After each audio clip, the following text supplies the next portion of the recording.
Really nice, thank you. You're only doing that because I gave you the greatest and biggest budget in our history. And I've now done it 2 times. And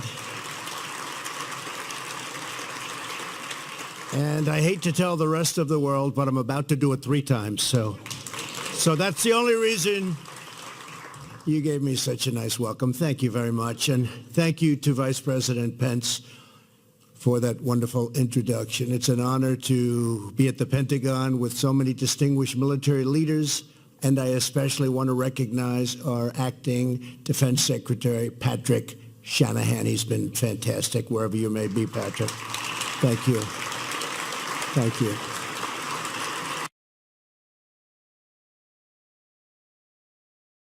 Defense, and we're also talking offense. We have the finest weapons in the world, and we're ordering the finest weapons in the world that you can be sure of. We're here to present the results of my administration's missile defense review. Our goal is simple: to ensure that we can detect and destroy any missile launched against the United States anywhere, anytime, any place. As we all know, the best way to keep America safe is to keep America strong, and that's what we're doing, stronger than ever. Joining us for today's presentation are great champions of missile defense in Congress. Senator Dan Sullivan, my friend, thank you, Dan, very much, and Representative Mike Turner. Thank you, Mike. Thank you very much. Also joining us from the Department of Defense are Acting Deputy Secretary of Defense David Norquist. David, thank you. Secretary Mark Esper, Secretary Heather Wilson, thank you. Undersecretaries of Defense Michael Griffin, Ellen Lord, and John Rood. General Paul Selva, thank you, General. General Mark Milley, thank you, Mark, thank you, and congratulations. Very importantly, congratulations.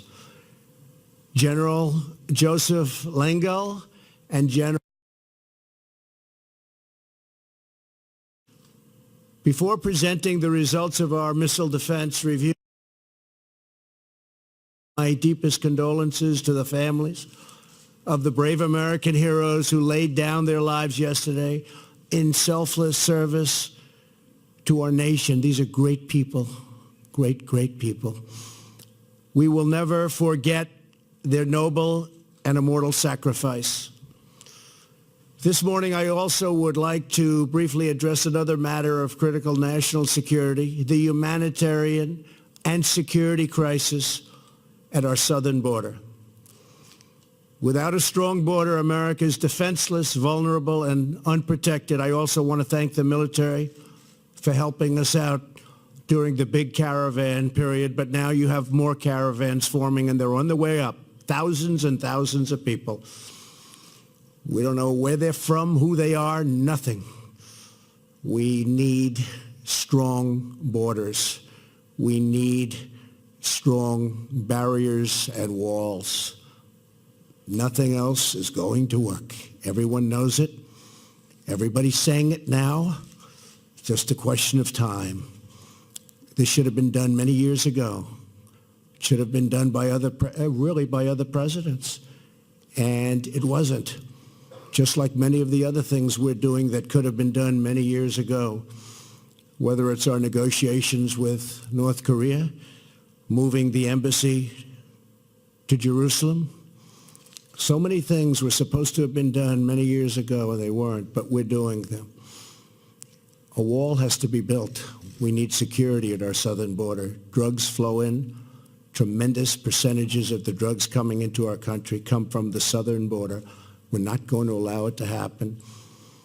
And that is why our Homeland Security professionals have asked Congress for a steel barrier between the ports of entry to fund more agents, beds, medical supplies, and technology, and to close the ridiculous and dangerous immigration loopholes that no country in the world has but us. The federal government remains shut down because congressional Democrats refuse to approve border security. We're going to have border security. It's going to be tight. It's going to be strong. We're going to let people into our country gladly, but they're going to come in illegally. That includes for the farmers who need help and for others. But we are going to have powerful, strong border security. While many Democrats in the House and Senate would like to make a deal, Speaker Pelosi will not let them negotiate. The party has been hijacked by the open borders fringe within the party, the radical left becoming the radical Democrats. Hopefully, Democrat lawmakers will step forward to do what is right for our country. And what's right for our country is border security at the strongest level. Stop human hijacking. Stop drugs. Stop gangs. Stop criminals. That's what we're going to do. That was my pledge, and that's what we're going to do. We're gathered together to outline the steps that we must take to upgrade and modernize America's missile defense. So important. In a time of rapidly evolving threats, we must be certain that our defensive capabilities are unrivaled and unmatched anywhere in the world. All over, foreign adversaries, competitors, and rogue regimes are steadily enhancing their missile arsenals. All over. Their arsenals are getting bigger and stronger. And we're getting bigger and stronger in every way. They're increasing their lethal strike capabilities, and they're focused on developing long-range missiles that could reach targets within the United States. As president, my first duty is the defense of our country. First duty.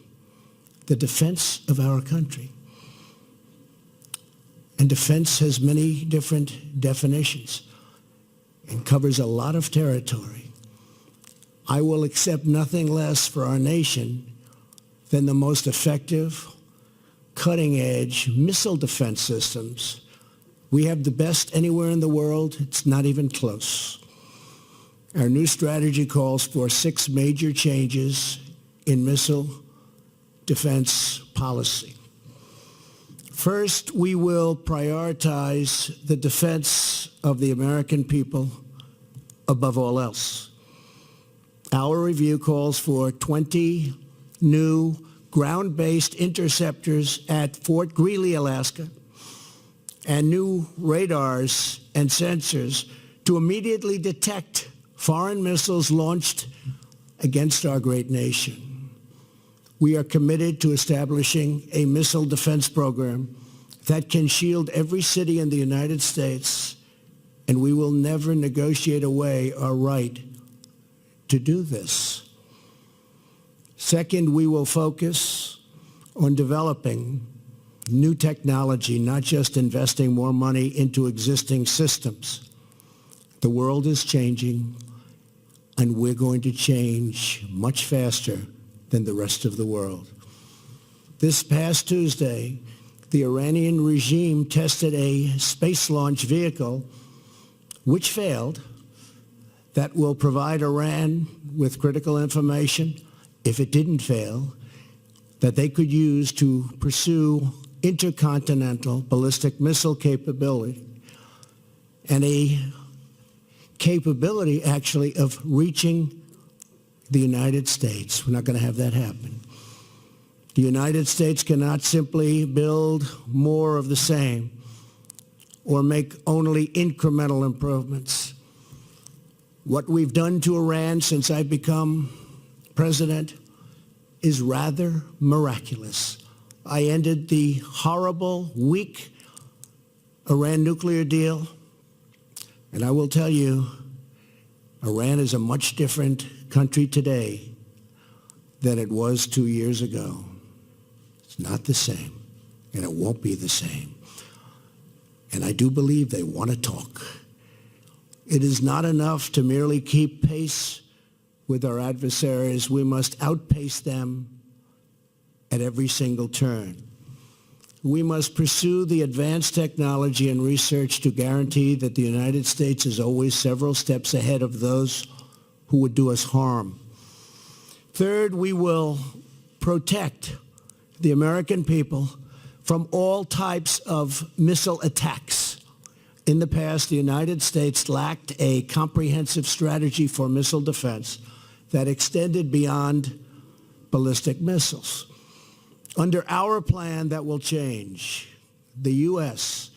will now adjust its posture to also defend against any missile strikes, including cruise and hypersonic missiles. And we are, by the way, very advanced also on hypersonic technology and missiles. We will always be at the forefront of everything.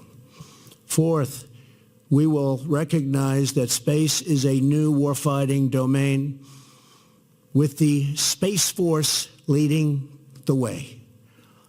My upcoming budget will invest in a space-based missile defense layer. It's new technology. It's ultimately going to be a very, very big part of our defense and obviously of our offense. The system will be monitored, and we will terminate any missile launches from hostile powers or even from powers that make a mistake. It won't happen, regardless of the missile type or geographic origins of the attack. We will ensure that enemy missiles find no sanctuary on Earth or in the skies above. This is the direction that I'm heading. We have some very bad players out there, and we're a good player, but we can be far worse than anybody if need be. I've always known, and I've watched and I've seen, the stronger you are, the less you will need whatever that strength may be. Fifth, we will remove bureaucratic obstacles to dramatically speed up the acquisition and deployment of the new technology. And sixth, we will insist on fair burden sharing with our allies. I've made it clear we are protecting many, many wealthy countries. One country, they said, has an unsustainable cash flow. In other words, they make so much money they don't know what to do with it. I said, send it our way. We're protecting you. Send it our way. We protect all of these wealthy countries, which I'm very honored to do. But many of them are so wealthy they can easily pay us the cost of this protection. So you'll see big changes taking place. And we've had great talks with countries, friendly talks. One of them said, Mr. President, yes, we will work with you. But for 30 years, nobody's ever asked. I said, now we're asking. Took a long time. I said, now we're asking. And that allows us to spend much more money than these incredible budgets where it's just money going out and not coming back. So wealthy countries that we're protecting are all under notice and all cooperating very nicely. I would say they probably liked other presidents more than me, but that's okay. I don't blame them. I would too. There was a recent poll in Europe. The original poll, when I first ran, I was one of the most popular people in the world. And now they said he's not popular in Europe. I shouldn't be, because I'm asking them to step up. You have countries paying less than 1% in NATO. Last year, I raised $44 billion more by saying, I'm sorry, you have to step up. The year before that, my first year, so I was just getting started, I raised $24 billion with one meeting. And until that, it was just going down. It was going down. For 15 years, it was just going down. the numbers going into NATO. And this year will also have a good year. They're starting to step up. Very unfair when Germany pays 1% and we're paying 4.3% of a much larger GDP. We cannot be the fools for others. We cannot be.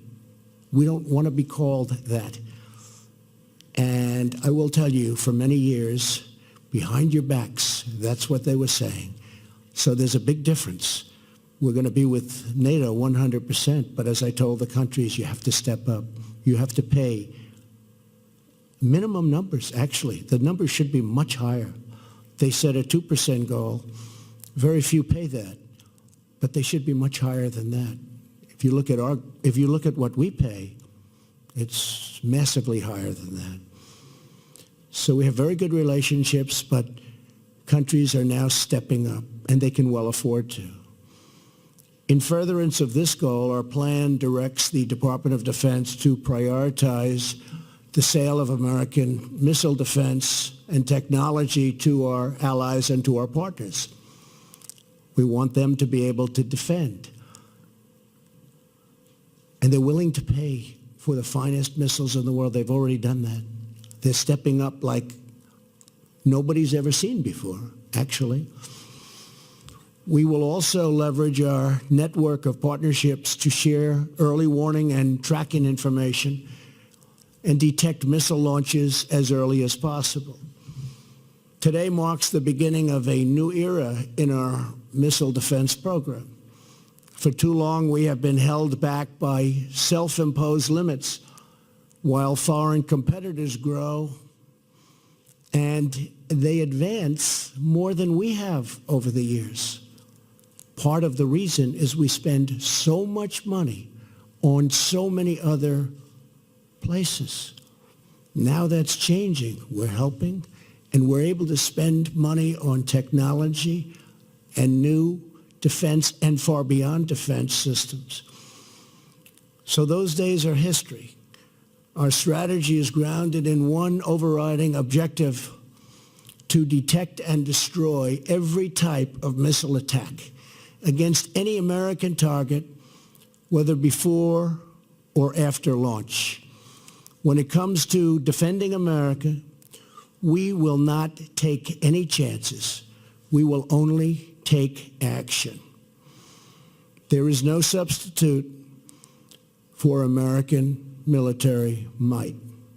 But when I took office, you know it better than anybody in the world, our military was very tired. It was very depleted. I won't even tell you the things that some of our great generals were telling me. And now it's being rebuilt at a rapid rate, and very shortly will be more powerful than ever before. And that's the way it has to be. And as I said, the more powerful it is, the less likely it is that we'll ever have to use it. But it will soon be more powerful than ever before. Today, we reaffirm that a strong America remains the best way to prevent conflict, promote peace, preserve freedom, and protect our great people. Together, we unite behind a noble mission to shield our country with the greatest missile defense systems anywhere on the face of the earth. I want to thank you again to the men and women of the American Armed Forces, special people. And the citizens of our country know that and acknowledge that, far more so than you would ever know. We have the greatest military at any time soon in the history of the world. I want to just finish by saying I appreciate your service. You're incredible people. God bless you, and God bless America. Thank you very much. Thank you.